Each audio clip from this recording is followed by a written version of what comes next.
إن الحمد لله نحمده ونستعينه ونستغفره ونعوذ بالله من شرور أنفسنا ومن سيئات أعمالنا من يهد الله فلا مضل له ومن يضلل فلا هادي له وأشهد أن لا إله إلا الله وحده لا شريك له وأشهد أن محمدا عبده ورسوله وبعد أعوذ بالله من الشيطان الرجيم بسم الله الرحمن الرحيم يا أيها الذين آمنوا اتقوا الله حق تقاته ولا تموتن إلا وأنتم مسلمون وقال يا أيها الناس اتقوا ربكم الذي خلقكم من نفس واحدة وخلق منها زوجها وبث منهما رجالا كثيرا ونساء واتقوا الله الذي تساءلون به والأرحام إن الله كان عليكم رقيبا وبعد وقال يا أيها الذين آمنوا وقولوا قولا سديدا يصلح لكم أعمالكم ويغفر لكم ذنوبكم ومن يطع الله ورسوله فقد فاز فوزا عظيما وقال أطيعوا الله وأطيعوا الرسول فإن تنازعتم في شيء فردوا إلى الله ورسوله وقال النبي صلى الله عليه وسلم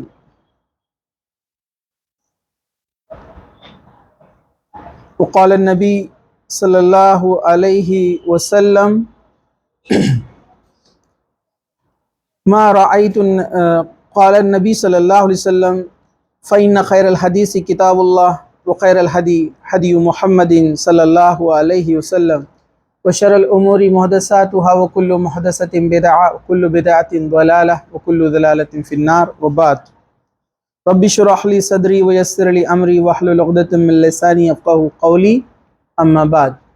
تمام تعریفیں اللہ رب العزت کے لیے ہیں جو تمام جہانوں کا پالنے والا ہے، اور درود و سلام ہو ہمارے پیارے نبی محمد رسول اللہ صلی اللہ علیہ وسلم پر۔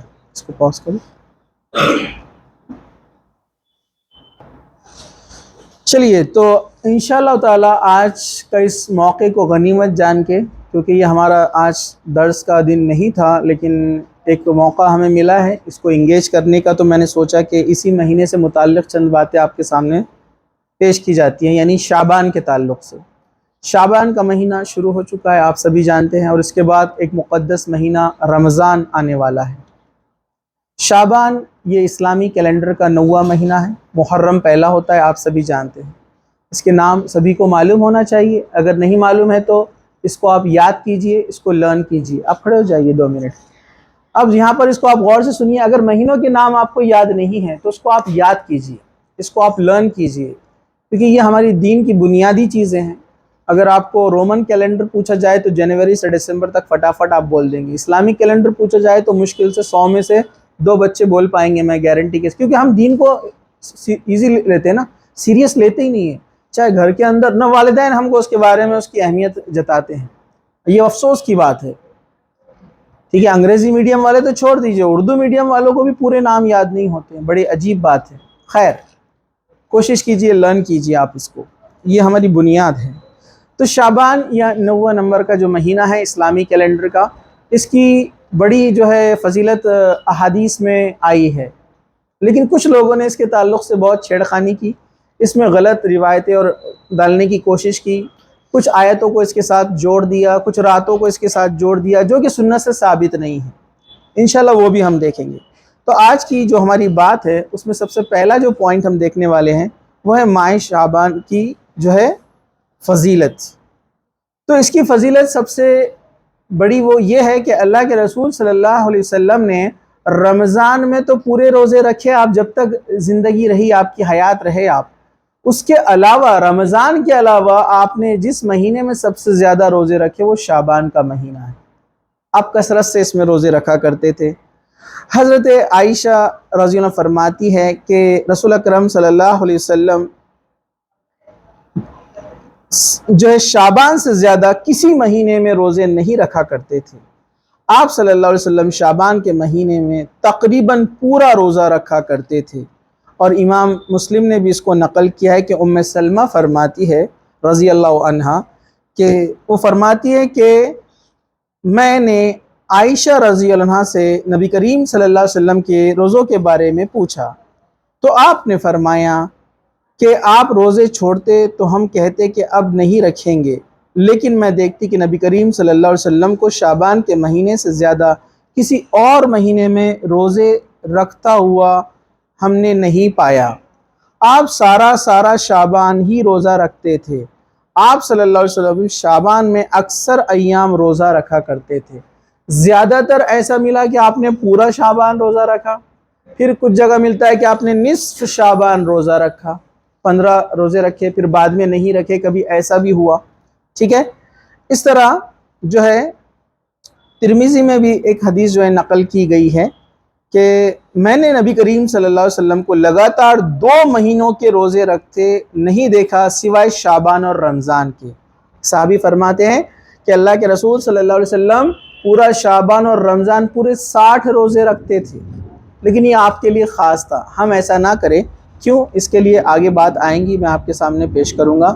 اسی طرح نسائی کے اندر حدیث ہے کہ رسول اکرم صلی اللہ علیہ وسلم کے بارے میں آتا ہے کہ میں نے، ایک صحابی فرماتے ہیں کہ میں نے نبی کریم صلی اللہ علیہ وسلم کو 2 ماہ مسلسل روزے رکھتے ہوئے دیکھا ہے، شعبان اور رمضان۔ تو جن روایتوں میں 2 مہینے پورا روزہ رکھنے کا ذکر آتا ہے تو اس سے مراد ہے اکثر روزہ رکھا، کیونکہ عربوں میں یہ بات تھی کہ جو چیز اکثر کی جاتی تھی وہ اس کو پورا یا زیادہ کہتے تھے۔ مطلب اللہ کے رسول صلی اللہ علیہ وسلم پورا شعبان رکھتے، کبھی نصف شعبان، اور کبھی جو ہے اس میں زیادہ سے زیادہ میکزیمم روزے آپ رکھا کرتے تھے۔ یہ طویل گفتگو اور بحث ہے، ہم اس میں نہ پڑھتے ہوئے ہم آگے بڑھیں گے۔ اسی طرح جو ہے حضرت اسامہ بن زید رضی اللہ عنہ سے مروی ہے، فرماتے ہیں کہ صحیح نسائی میں ہے کہ میں نے اللہ تعالیٰ کے رسول صلی اللہ علیہ وسلم سے پوچھا کہ آپ جتنے روزے شعبان میں رکھتے ہیں کسی اور مہینے میں اتنے روزے نہیں رکھتے؟ آپ صلی اللہ علیہ وسلم نے جواب دیا، فرمایا یہ ایسا مہینہ ہے جس میں لوگ غفلت کا شکار ہو جاتے ہیں، جو رجب اور رمضان کے درمیان ہوتا ہے۔ یہ ایسا مہینہ ہے جس میں اعمال رب العالمین کی طرف اٹھائے جاتے ہیں۔ میں یہ پسند کرتا ہوں کہ میرے اعمال روزے کی حالت میں اٹھائے جائے۔ یعنی شعبان کا مہینہ یہ وہ مہینہ ہے جس میں انسان کے اعمال اللہ سبحانہ وتعالیٰ کے سامنے خصوصاً پیش کیے جاتے ہیں۔ ویسے تو سال بھر ہر پیر اور جمعرات کو بندوں کے اعمال اللہ سبحانہ وتعالیٰ کے سامنے پیش کیے جاتے ہیں۔ اللہ تعالیٰ کئی بندوں کو جہنم سے آزاد کرتا ہے اور جنت میں ان کا داخلہ، یعنی ان کی توبہ قبول کی جاتی ہے اور ان کے جو ہے ان کو جنتی ہے یا جہنمی ہے لکھ دیا جاتا ہے۔ تو اس لیے اللہ کے رسول صلی اللہ علیہ وسلم ہر پیر اور جمعرات کا بھی روزہ رکھا کرتے تھے، تو ہم بھی کوشش کریں کہ پیر اور جمعرات کا روزہ رکھیں۔ ٹھیک ہے، لیکن سب سے افضل روزے اور واجب اور فرض ہمارے اوپر ہے رمضان کے روزے۔ اس کے بعد جو روزے کی فضیلت آتی ہے وہ ہے محرم کا روزہ، آپ سبھی جانتے ہیں۔ اس طرح ذی الحجہ کا روزہ آپ سبھی جانتے ہیں۔ اس کے بعد جو ہے شعبان کے روزوں کی بڑی فضیلت آتی ہے، مطلب مہینے کے اعتبار سے اگر دیکھیں گے تو رمضان کے بعد شعبان ہے۔ اور دوسرا، ان حدیث اور روایتوں سے جو ملتی ہے بات، علماء لکھتے ہیں کہ اللہ کے رسول صلی اللہ علیہ وسلم شعبان میں زیادہ تر دن روزہ رہتے تھے، بہت کم ایسا ہوتا کہ آپ روزہ نہیں رکھتے۔ دوسرا جو پوائنٹ یہاں پر ہمیں ملتا ہے وہ یہ ہے نصف شعبان کے بعد روزہ رکھنا کیسا ہے۔ حضرت ابو ہریرہ رضی اللہ عنہ فرماتے ہیں کہ رسول اکرم صلی اللہ علیہ وسلم نے فرمایا اذ بقی نصف من شعبان فلا تصوموا، صحیح ترمذی کی حدیث ہے۔ آپ نے فرمایا جب نصف شعبان باقی رہ جائے، یعنی نصف شعبان گزر جائے 15 دن، تو روزہ نہ رکھو۔ اس معنی کی کئی روایتیں جو الفاظ کے فرق کے ساتھ ابو داؤد، نسائی، بہقی، احمد اور ابن شیبہ، ابن حبان وغیرہ میں نقل کی گئی ہے۔ اور اس کے تعلق سے بہت ساری روایتیں آتی ہیں اور شیخ عثیمین وغیرہ نے بھی اس کے تعلق سے بیان کیا ہے کہ اس میں اختلاف ہے، لیکن اکثر بات جو ہمیں ملتی ہے وہ یہ ہے کہ اللہ کے رسول صلی اللہ علیہ وسلم نے نصف شعبان تک تمام مومنوں کو روزہ رکھنے کے لیے کہا، جو چاہے رکھنا چاہے، اس کی فضیلت ہے۔ اس کے بعد اس لیے روکا کہ انسان کہیں شعبان کے پورے روزے رکھتے رکھتے رکھتے کمزور نہ ہو جائے اور رمضان کے روزوں کو کھو بیٹھے، اس لیے کہا کہ نصف شعبان تک رکھو، اس کے بعد نہ رکھو، تاکہ جسم میں توانائی، قوت، طاقت آ جائے، تاکہ پھر آپ رمضان کے روزے اچھے طریقے سے رکھ سکیں، کیونکہ بہت مشکل ہے کہ پورے روزے رکھے جائے 60 دن کے۔ نبیوں میں اللہ سبحانہ و تعالیٰ کا خاص فضل ہوتا ہے، اور نبیوں کے لیے اللہ سبحانہ و تعالیٰ کی وہ زیادہ عبادت کرتے ہیں نبی جو ہوتے ہیں، تو اس لیے اللہ کے رسول صلی اللہ علیہ وسلم کبھی کبھی 60 روزے بھی مسلسل رکھا کرتے تھے۔ خیر، ہم آگے بات کرتے ہیں۔ زیادہ روزے رکھنے کی کوشش کریں، لیکن ایسا بھی نہ ہو کہ آپ پورا شعبان روزہ رکھیں اور رمضان کے روزے ضائع کر دیں۔ اللہ کے رسول صلی اللہ علیہ وسلم نے فرمایا سب سے بہترین روزہ داؤد علیہ السلام کا روزہ تھا، کیونکہ وہ ایک دن روزہ رکھتے اور ایک دن نہیں رکھتے، مطلب سال میں 6 مہینے روزہ رکھتے، پورا سال ایک دن روزہ رکھتے ایک دن نہیں رکھتے، ایک دن روزہ رکھتے، ایسا آپ کا سلسلہ رہتا ہمیشہ۔ ایسا آپ نے کیوں کہا کہ ایک شخص آیا، اللہ کے رسول صلی اللہ علیہ وسلم نے دیکھا اس کے چہرے پہ جو تھا گوشت پورا ختم ہو چکا ہے، اس کے گال پورے اندر چلے گئے ہیں، آنکھیں پوری باہر آ گئی ہے۔ وہ اللہ کے رسول صلی اللہ علیہ وسلم سے پہلے بھی ملاقات کر چکا تھا۔ اللہ کے رسول صلی اللہ علیہ وسلم اکثر آپ کی میموری ایسی تھی، آپ کسی سے مل لیتے تو اس کو بھولتے نہیں تھے، لیکن آپ نے اس شخص کو نہیں پہچانا، کہا کہ فلاں بندے تم کون ہو؟ اس نے کہا کہ اللہ کے رسول میں فلاں فلاں ہوں۔ کہا کہ ایسی حالت کیوں ہو گئی ہے؟ تو یہ شخص پورے سال کے روزے رکھتا تھا، تو اللہ کے رسول صلی اللہ علیہ وسلم نے اس کو منع کیا، کہا کہ ایسے اپنے آپ کو مشقت میں مت ڈالو۔ جو سب سے زیادہ روزے رکھنے والے تھے وہ داؤد علیہ السلام، اور وہ بھی کیسے رکھتے تھے؟ ایک دن رکھتے تھے ایک دن نہیں رکھتے تھے۔ پھر آپ نے ان کو کہا کہ اللہ تعالیٰ نے تمہارے اوپر 30 دن کے روزے ہی فرض کیے ہیں، اور اس کے علاوہ پھر آپ نے دوسرے جو روزے محرم اور جو ہے ذی الحجہ وغیرہ اس کی فضیلت بتائی۔ تو انسان جو ہے ایسے زیادہ کثرت سے روزے نہ رکھے کہ وہ رمضان کے روزے ضائع کر دے۔ تو رکھیے، آپ جتنا آپ سے ہو سکتا ہے کوشش کریں کہ 15 کے بعد نہ رکھیں۔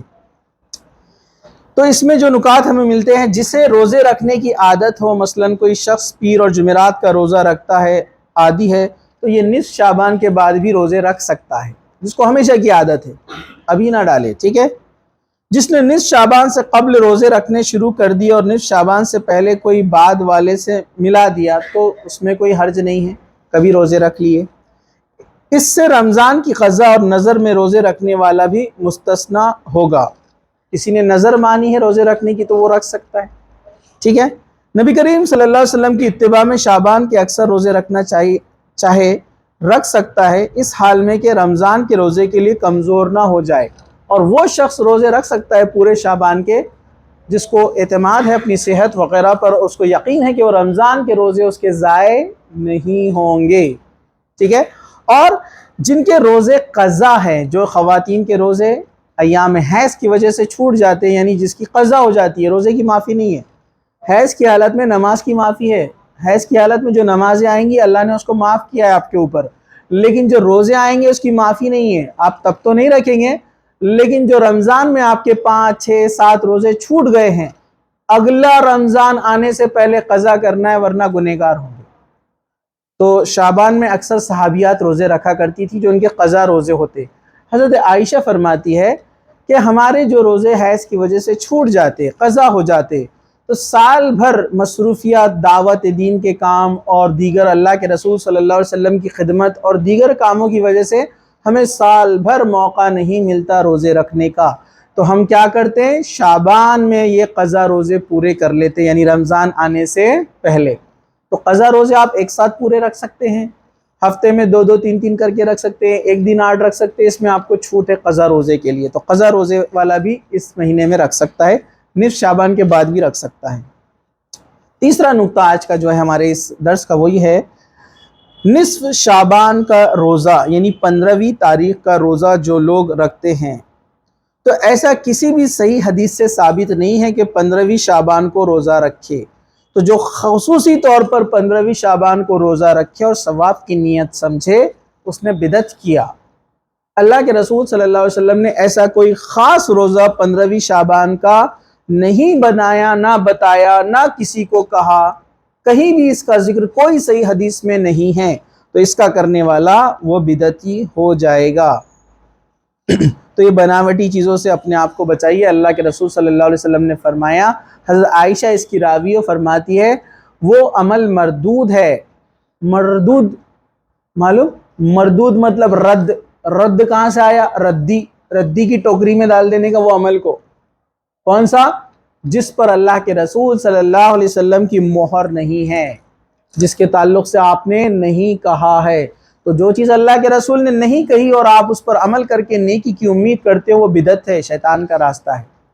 تو حضرت عائشہ فرماتی ہے وہ عمل مردود ہے، ردی میں ڈالنے والا ہے، کوئی کام نہیں آئے گا، آپ کے الٹا گناہ بڑھا دے گا۔ تو 15ویں شعبان کا کوئی روزہ سنت سے ثابت نہیں ہے۔ چوتھا پوائنٹ جو ہے آج کے ہمارے درس کا وہ یہ ہے نصف شعبان کی رات قیام کرنا، 15ویں شعبان کو جاگنا، یہ سب من گھڑت روایتیں ہیں جتنی بھی بیان کی جاتی ہے۔ جیسے ایک ضعیف ہے، ابن ماجہ کی حدیث ہے، ضعیف ہے۔ ضعیف وہ حدیث ہوتی ہے جس کو کمزور کہا جاتا ہے، جس میں حدیث کے راوی وغیرہ پہ جو محدث حدیث جمع کرنے والے ہیں ان کو شک ہے کہ اس نے صحیح نہیں کہا، اس کے ذہانت پر، میموری پر، یا پھر اس آدمی کا جو ہے سچا ہونا ثابت نہ ہو، بہت سارے اس کے شرائط ہیں، ہم ابھی اس پر نہیں جاتے ہیں کہ اس میں حدیث میں اوتھینٹسٹی کم ہے تو محدثین نے اس کو ضعیف لکھ دیا۔ ایک ضعیف روایت ہے ابن ماجہ کی، جب نصف شعبان کی رات آئے تو اس میں قیام کیا کرو اور دن کا روزہ رکھو۔ یہ روایت گھڑی ہوئی ہے کیونکہ اس میں ایک راوی ہے جس کا نام ابو بکر بن محمد، یہ روایتیں گھڑنے والا تھا۔ آپ کو پتہ ہے جو محدثین ہیں جنہوں نے لاکھوں کی تعداد میں حدیثیں جمع کی ہے، امام ابو حنیفہ سے لے کر جو ہے امام نسائی تک، اور ان کے بعد کے ادوار میں بھی جب لوگ آتے گئے جنہوں نے حدیثوں کو جمع کیا، یہ حدیث لینے والے کی پوری ہسٹری نکالتے تھے، کون ہے، کون آدمی ہے، کہاں رہتا ہے، کسی صحابی سے ملا کہ نہیں ملا لائف میں، کسی تابعین سے ملا یا نہیں ملا، یا اس نے اپنی لائف میں جھوٹ بولا، یا اس کا نام خراب ہے ماحول کے اندر، سوسائٹی میں لوگ اس کو کیسا مانتے ہیں، سچا مانتے ہیں، جھوٹا مانتے ہیں، یا یہ آدمی مشہور ہے حدیث سے گھڑ کے جو ہے بیان کرنے میں، دل سے باتیں بولنے میں، تو اس کی پوری ہسٹری نکالتے تھے۔ یہ خاص بات ہے اسلام کی کہ اللہ تعالیٰ نے صحیح چیزوں کو پریزرو رکھا، سیف رکھا، قیامت تک رہنے والی ہے۔ تو کہا کہ یہ اس میں جو راوی ہے ابو بکر بن محمد، یہ روایتیں گھڑنے میں مشہور تھا، محدثین نے لکھا اس کے بارے میں۔ اس نے صلاۃ العافیہ یعنی 1000 الفیہ یعنی 1000 رکعت والی مخصوص طریقے کی نماز اس نے ایجاد کی، اس نے اس کا بیان کیا۔ یہ کوئی بھی سنت سے ثابت نہیں ہے کہ ایسی کوئی نماز پڑھی جائے، تو اس کو شب برات کے نام سے ہمارے پاس منایا جاتا ہے۔ یاد رکھیے ایسی کوئی رات نہیں ہے، اور اس کے لیے کچھ علماء سو، جھوٹے علماء، اور کچھ معصوم علماء نام کہوں گا میں، مطلب ان کی نیت خراب نہیں ہے لیکن جو چلے آ رہا معصومیت سے قبول کر لیا۔ ہم ہر عالم کی نیت خراب ہے یہ نہیں کہیں گے، وہ ان لوگوں کی نیت خراب تھی جنہوں نے اس بدعت کو ایجاد کیا۔ پھر بعد کے جو علماء آج اس چیز کو بیان کرتے ہیں، ہم ان کو کہیں گے بیچارے معصوم ان دا سینس گناہ سے دور نہیں۔ معصوم سے مراد یہ کہ ایسے کیسے معصوم ہے کہ تصدیق نہیں کی، آپ عالم ہیں، ہم جیسے عام انسان اس کو کھوج رہے، پڑھ رہے ہیں، عالم نے تو زیادہ اس کی کھوج ریسرچ کرنا چاہیے۔ کچھ علماء غلط چیزیں بیان کرتے ہیں، کیا کہتے ہیں؟ ان کو کہا جاتا ہے کہ شب برات نہیں ہے، ثابت کیجئے، تو پتہ آپ کو کیا کہتے ہو؟ وہ کہتے ہیں شب برات قرآن سے ثابت ہے، سورہ دخان کے اندر اللہ تعالیٰ نے فرمایا اِنَّا أَنزَلْنَاهُ، نہیں، یہاں پر کیا فرمایا کہ اِنَّا أَنزَلْنَاهُ فِي لَيْلَةٍ مُبَارَكَةٍ، ہم نے اس قرآن کو اس بابرکت رات میں نازل کیا۔ دیکھیے سورہ دخان کی آیت پڑھیے، آیت نمبر 2 کے اندر اللہ تعالیٰ فرما رہا ہے کہ اس بابرکت رات میں قرآن نازل ہوا۔ ارے بھائی تو یہ ٹھیک ہے، اس رات وہاں لکھا ہوا اس رات میں نازل ہوا، لیکن وہ 15ویں شعبان کہاں لکھا ہوا ہے؟ قرآن میں تھوڑی لکھا ہوا ہے، جوڑ دیا کدھر کا کدھر۔ اب آپ کو سمجھ جائیں گے، اتنا لاجک تو آپ کو ہے۔ اِنَّا أَنزَلْنَاهُ فِي لَيْلَةٍ مُبَارَكَةٍ، ہم نے اس بابرکت رات میں اس قرآن کو نازل کیا۔ سورہ بقرہ آیت نمبر 185، اللہ تعالیٰ نے فرمایا شہر رمضان الذی انزل فیہ القرآن، ہم نے رمضان میں قرآن کو نازل کیا۔ مطلب وہ جو رات کا ذکر ہے سورہ دخان میں، وہ رات کہاں پر آتی ہے؟ رمضان میں۔ قرآن بول رہا ہے رمضان میں، اور ہمارے مولوی صاحب بول رہے ہیں شعبان والی رات ہے۔ ارے اتنا تو لاجک سبھی کو سمجھ میں آ جاتا نا، چلو اتنا بھی عقل نہیں ہے نا۔ اور ایک قرآن سے ہی دلیل ہے، سورہ قدر سب لوگ یاد کرتے، اِنَّا أَنزَلْنَاهُ فِي لَيْلَةِ الْقَدْرِ، کہ ہم نے اس قرآن کو لیلۃ القدر میں نازل کیا ہے۔ اور لیلۃ القدر کب آتی؟ رمضان میں۔ وہ اصلی رات ہے، یہ ڈپلیکیٹ ہے، وہ اصلی ہے 21، 23، 25، 27، 29، وہ 5 شب قدر کی رات ہے۔ اس میں جاگیے، آپ پوری راتیں جاگیے، بہت ثواب ہے، 83 سال سے زیادہ کا ثواب ہے، 83 سال عمر بھی نہیں رہتی، کسی کو مل جائے ایک رات، میں تو بولتا ہوں کہ رسک نہیں لینے کا، پوری 10 راتیں جاگنے کا، 10 راتیں بس قربانی دینا ہے، آپ کے نصیب میں آ گئی رات، 83 سال کی عبادت کا ثواب آپ کو لکھ دیا جائے گا، اتنی عمر بھی نہیں رہتی ہے۔ قیامت کے دن انشاءاللہ اللہ نے قبول کر لیا تو پلڑا بھاری ہو جائے گا نیکیوں کا، جنت میں چلے جائیں گے۔ اصلی رات کو چھوڑ کے ہم لوگ ڈپلیکیٹ کے پیچھے بھاگ رہے، جس کی کوئی دلیل نہیں ہے۔ دلیل میں نے آپ کو دے دیا، آپ سمجھ گئے۔ اچھا، یہ بڑے چالاک رہتے ہیں، ان کی مٹھائیاں اصل میں سے جڑی ہوئی رہتی نا، تو یہ ان کو کھانے پینے کے بڑے بڑے پیٹ اور کھانے کا بڑا شوق رہتا، اس لیے یہ ایسے دنوں کو راتوں کو مناؤ بولتے ہو، بانٹو حلوے، بانٹو کھچڑے اور بانٹو حلیم۔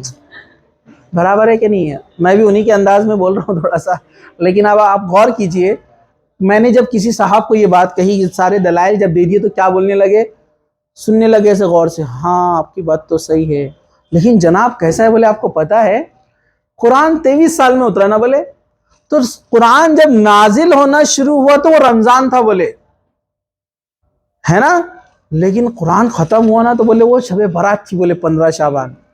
مولا واہ واہ کیا بات، بولے 23 سال میں اترا نا، بولے تو مولا ایسا کہاں لکھا ہوا ہے بتاؤ؟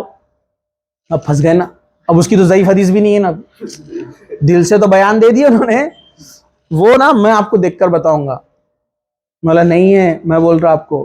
بولے تم اتنے بڑے عالم ہے کیا؟ بے شک مولا پورے حدیث سے مجھے یاد نہیں ہے، لیکن میں نے اب تک نہیں سنا، آپ کہاں ہے تو آپ مجھے بتائیے، کسی عالم کو پتہ دیجئے، میں اس سے جا کر پوچھتا آپ سے بڑے جو ہے تو۔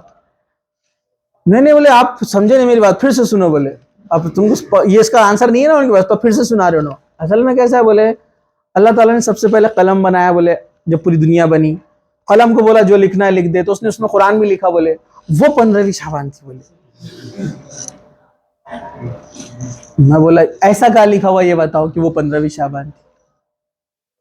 تم لوگوں نے بولے بہت بحثہ کرتے، بولے اتنی ہی گہرائی میں نہیں جانا، بولے انسان گمراہ ہو جاتا، بولے ارے بھائی پڑھا تو گمراہ ہوں گا کہ نہیں پڑھا تو گمراہ ہوں گا؟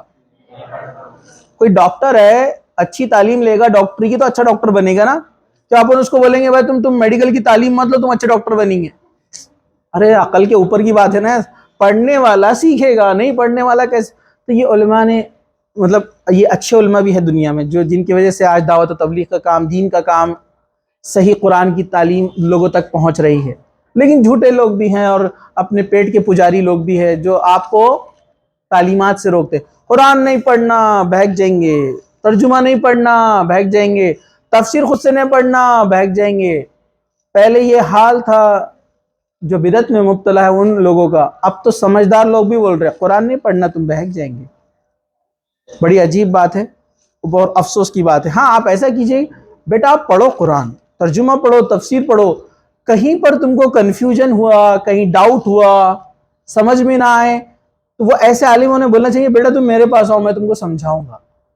تو یہ بات عقل میں تھوڑی اور بھیجے میں اپنے بیٹھتی ہے اور دل میں اترتی ہے، پڑھنا ہی نہیں، یہ غلط بات ہے۔ آپ ایسا بول سکتے ہیں کہ آپ ساری چیزیں سمجھ نہیں پائیں گے تو جو زیادہ پرابلمٹک رہی آپ میرے پاس آئیے، میں آپ کو بتاتا ہوں۔ نہیں پڑھنا ہی نہیں، تو یاد رکھیے امریکہ اور یورپ میں لوگ قرآن کو پڑھ رہے ہیں ڈائریکٹ اور مسلمان بن رہے ہیں، ڈائریکٹ دکان سے خریدتے پڑھنا شروع کرتے، اللہ تعالیٰ ہدایت دے رہا، 10,000 لوگ مسلمان ہوتے ہیں امریکہ میں ہر سال، اور ہمارے جناب بول رہے کہ پڑھیں گے تو گمراہ ہوں گے، وہ پڑھ کر اسلام میں آ رہے اور اپن باہر نکلیں گے۔ ہاں گمراہ کب ہوں گے؟ آپ یہ تاکید کرو کہ اپنے دل سے ترجمہ مت کرو، اپنے دل سے اس کی تشریح بیان مت کرو، اپنے دل سے اس کو آیت کو ایکسپلین مت کرو، ایسا بول سکتے آپ کہ ویسے سمجھو جیسے صحابہ نے سمجھو۔ تو یہ بڑی عجیب بات ہے، تو صحابہ بیچارے جواب نہیں دے سکے اور گول مول باتیں کی، اور آج بھی یہ لوگ گول مول باتیں کرتے ہیں کیونکہ جواب نہیں ہے، لیکن رات تو منانا ہے ورنہ حلوے چلے جائیں گے۔ تو یہ ہاں اس کے لیے لڑائی چل رہی ہے۔ ہاں چلیے آگے بڑھتے ہیں۔ 5واں جو پوائنٹ ہے شب برات کا تصور، جس کے تعلق سے میں نے آلریڈی آپ کو تمام چیزیں بتا دیا۔ یہ سورہ دخان کی آیت نمبر 3 آپ کے سامنے بیان کرتے ہیں، اِنَّا أَنزَلْنَاهُ فِي لَيْلَةٍ مُبَارَكَةٍ إِنَّا كُنَّا مُنذِرِينَ، کہ ہم نے اس قرآن کو بابرکت رات میں نازل کیا ہے، اور وہ رات یہ لوگ بیان کرتے۔ یاد رکھیے یہ آیت جو ہے رمضان سے متعلق ہے، یہ آیت شب قدر سے متعلق ہے، کیونکہ اللہ تعالیٰ نے سورہ قدر کی آیت نمبر 1 میں فرمایا اِنَّا أَنزَلْنَاهُ فِي لَيْلَةِ الْقَدْرِ۔ چلیے یہ پوائنٹ ہمارے یہاں پر مکمل ہو چکا ہے۔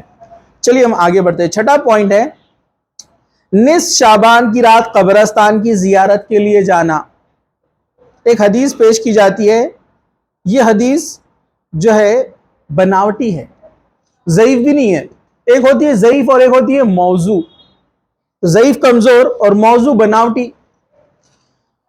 حضرت عائشہ سے مروی فرماتی کہ ایک رات میں نے نبی کریم صلی اللہ علیہ وسلم کو اپنے پہلو سے غائب پایا، تلاش کیا تو آپ کو بقیع قبرستان میں پایا. مطلب اللہ کے رسول کے ساتھ وہ جو ہے آپ سو رہی تھی، آپ کی آنکھ کھلی تو دیکھا اللہ کے رسول موجود نہیں ہے. تو میں کہا کہ میں پیچھے پیچھے گئی تو دیکھا اللہ کے رسول جو ہے بقیع میں پہنچ گئے، جنت البقیع قبرستان میں پہنچ گئے. اور اس کے تعلق سے اور جوڑا جاتا ہے کہ آج کی اللہ کے رسول کے پاس جب وہ گئی تو اللہ کے رسول صلی اللہ علیہ وسلم نے فرمایا آج کی رات اللہ تعالیٰ جو ہے کوئی قبیلے کا نام دیا آپ نے، بنو کلب یا کوئی قبیلہ تھا، اس کے بکریاں، وہ قبیلے کی خاصیت تھی ان کے پاس مویشی بہت تھے، بکریاں بہت تھی. اللہ تعالیٰ ان کے بکریوں کے جسم پر جتنے بال ہیں نا اتنے لوگوں کو مغفرت دے دیتا ہے اس رات میں. یہ ضعیف ہے، یہ روایت جو ہے ضعیف بھی نہیں ہے، من گھڑت ہے، بناوٹی ہے.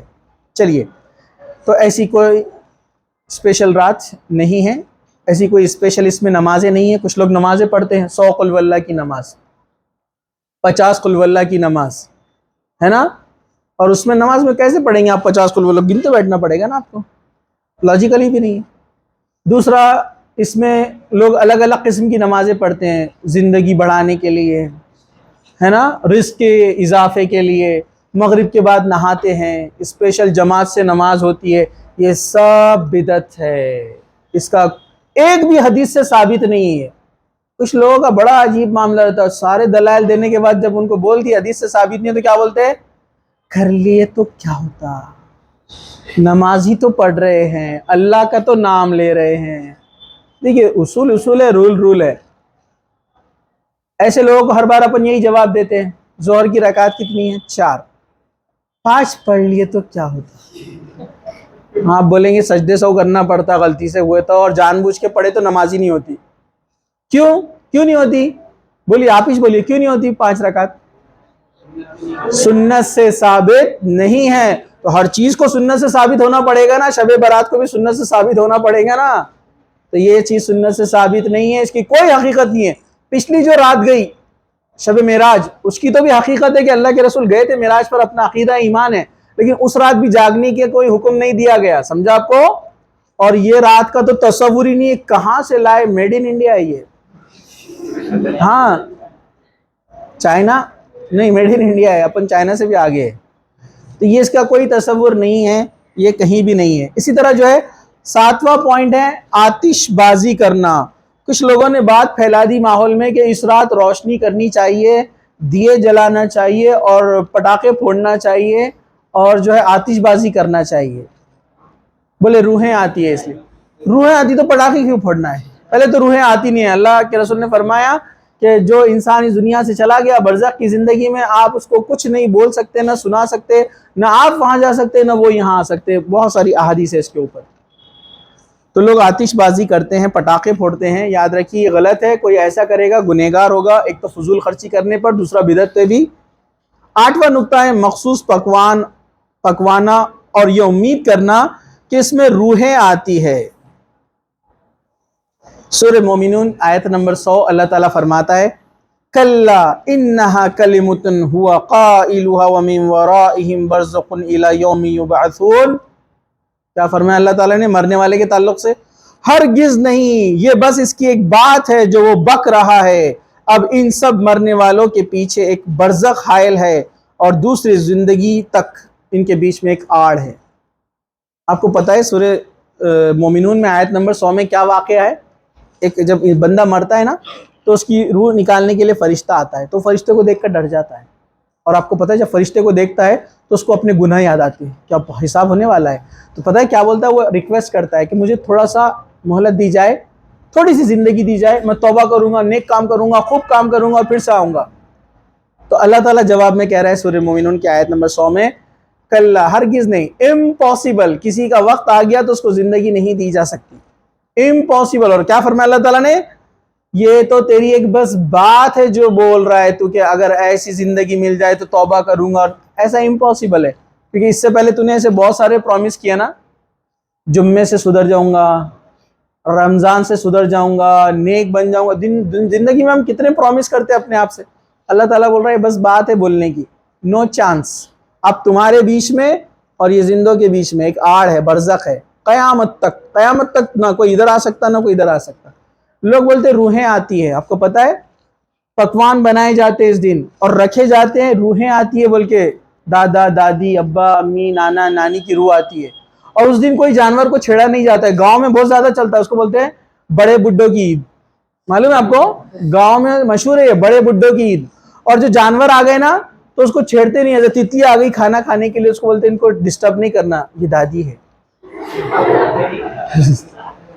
ہمارے دوست مزاحیتاً، ہمارے ایک دوست ہے، اس پر بیان دیے. انہوں نے کہا کہ اگر وہ آئے ہیں اور زندہ ہے تو اب دادا ہے یا دادی ہے، کون آ گئے؟ اب ان کا پارٹنر بھی ڈھونڈو نا. اب زندگی میں آ گئے، دادا کہاں ہے؟ ڈھونڈ کے نکالو، اب لے کر آؤ. کچھ لوگ کتا آ گیا تو اس کو بھی نہیں مارتے. اب اس کو کیا بولتے نہیں پتا کون ہے وہ. ٹھیک ہے. بکری آ گئی، اس کو چھیڑتے نہیں، بولے فلاں کی روح ہے. انہوں پھپھو ہوں گے اپنے. ٹھیک ہے. تو ہاں، اور اس کو نام دیا ہے بڑے بڈھوں کی عید. ایسی کوئی روح عید نہیں ہے. اللہ کے رسول نے ایسا نہیں. روحیں کبھی واپس نہیں آ سکتی. کچھ لوگ رہتے ہیں بولتے ہیں فلاں کی روح فلاں کے آنگ میں آ گئی ہے نا، آتما بھٹک رہی ہے. فلموں میں بھی بتایا جا رہا ہے. یہ جن رہتے ہیں. کون رہتے ہیں یہ لوگوں کو گھماتے ہیں، عقیدے خراب کرتے ہیں اور جھوٹ بول کر آتے ہیں ہم فلاں کی روح ہے. اللہ تعالیٰ نے سورہ مومنون میں فرما دیا برزخ ہے، آڑ ہے، کوئی نہیں آ سکتا وہاں سے، قیامت تک نہیں آ سکتا ہے. یہ جن جھوٹ بول کر آتے ہیں ہم فلاں کی روح ہے، فلاں کی آتما ہے، آتما بھٹک رہی ہے. سب جن کام کرتے ہیں، شیطان کام کرتے ہیں. 9واں نکتہ ہے، کیا نصف شعبان کو اللہ تعالیٰ آسمانی دنیا پر نزول کرتا ہے؟ تو یاد رکھیے ایک روایت بڑے زور شور سے پھیلائی جاتی ہے، وہ یہ: اللہ تعالیٰ نصف شعبان کی رات اپنے بندوں پر نظر کرم فرماتا ہے، پھر مشرک اور مسلمان بھائی سے دشمنی رکھنے والے کے سوا تمام لوگوں کو معاف کر دیا جاتا ہے. امام البانی فرماتے ہیں کہ یہ حدیث ضعیف ہے، یہ صحیح حدیث نہیں ہے، اس کی کوئی سند صحیح نہیں ہے. ٹھیک ہے. اس طرح کی اور بھی آیت جو حدیثیں ہے کہ اللہ تعالیٰ آسمانی دنیا پر آتا ہے اور کلب قبیلہ جو بیان کیا نا، بنو کلب کے قبیلے کے بکریوں کے بالوں کی تعداد میں لوگوں کو معاف کرتا ہے. یہ بھی حدیث ضعیف ہے، اسے بھی ابن ماجہ میں نقل کیا گیا ہے. اور یاد رکھیے آپ بولیں گے ابن ماجہ نے لکھا، پھر اپن کون ضعیف بولنے والے؟ امام ابن ماجہ لکھ رہے تو امام ابن ماجہ نہیں، نیچے حاشیہ ڈالا ہے ضعیف ہے. ان کو کلیم نہیں کرتے، ان کو چیلنج نہیں کرتے ہیں.